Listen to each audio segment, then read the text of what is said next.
Swali la nyongeza. Je, ni lini serikali itajenga uwanja wa michezo katika wilaya ya Mbulu ambapo ni eneo muhimu sana kukuza vipaji vya riadha, tukizingatia wanariadha mashuhuri kina John Steven wametokea eneo hilo? Asante mheshimiwa.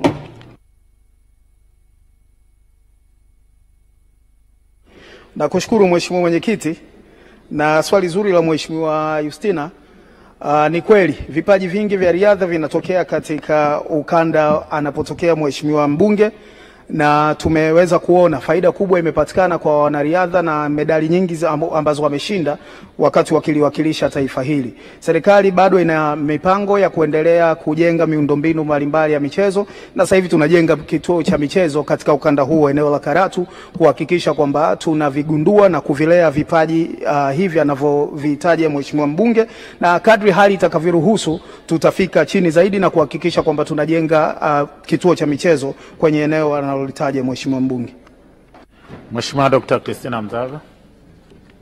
Mheshimiwa mwenyekiti, mji wa Kahama ni mji ambao unakuwa sana na unakuwa kwa kasi na una vitu vingi vizuri na una vipaji vya watoto wa kike ambao wanacheza mpira wa miguu, lakini hakuna uwanja. Je, nini kauli ya serikali au mkakati wa serikali kuhakikisha kwamba halmashauri ya manispaa ya Kahama inapata uwanja? Mheshimiwa Naibu Waziri, majibu. Mheshimiwa mwenyekiti, na mimi nimefika Kahama na mheshimiwa Mzava analifahamu. Ni kweli mji wa Kahama unavyo vipaji vingi na mji unakuwa kwa kasi sana. Kwa sasa kama ambavyo nimetangulia kusema, msisitizo huko kwenye viwanja ambavyo vitatumika kwa ajili ya CHAN na AFCON, na nitoe rai kwa mamlaka husika za wilaya ya mji wa Kahama kuhakikisha kwamba wanatenga fedha kutoka kwenye mapato yao ya ndani ili kuanza kutengeneza miundombinu bora ya michezo. Sisi kama wizara nimhakikishie tuko tayari kutoa usimamizi wa kitaalam kuhakikisha tunawaunga mkono, na hali ya rasilimali fedha itakaporuhusu nimhakikishie mheshimiwa mbunge tutawaunga mkono kwa kuhakikisha tunawasaidia kukamilisha miundombinu hiyo ya michezo. Mheshimiwa Engineer Stella Manyanya. Asante mheshimiwa mwenyekiti. Niliwahi kuuliza na ninakumbusha kwamba ni lini serikali itachukua sehemu ya mapato yanayopatikana wakati klabu kubwa za mpira kama Simba na Yanga zinapocheza na kupeleka maeneo ya pembezoni ambako kuna wapenzi wengi na hawana viwanja vya mpira. Mheshimiwa Naibu Waziri, majibu. Nakushukuru mheshimiwa mwenyekiti, na alikumbuka swali hili la Engineer Stella Manyanya mbunge, na bado tunapata wakati wa mgumu wa kuona namna ambavyo tunaweza tukachukua mapato haya na kuyapeleka katika sehemu ambayo mheshimiwa mbunge anataja.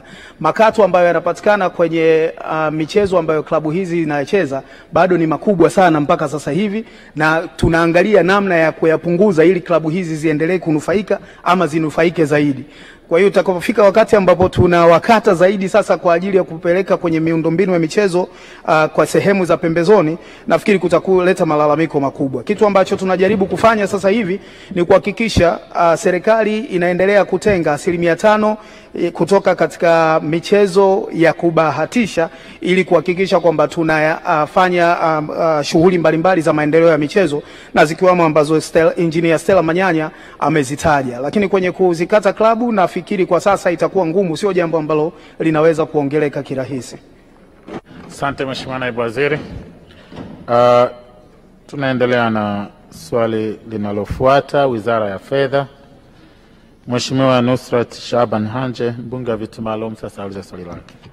Mbunge anauliza, je, serikali imepoteza fedha kiasi gani tangu mwaka 2015-20 kwa kutokuwepo usalama madhubuti wa mifumo ya usimamizi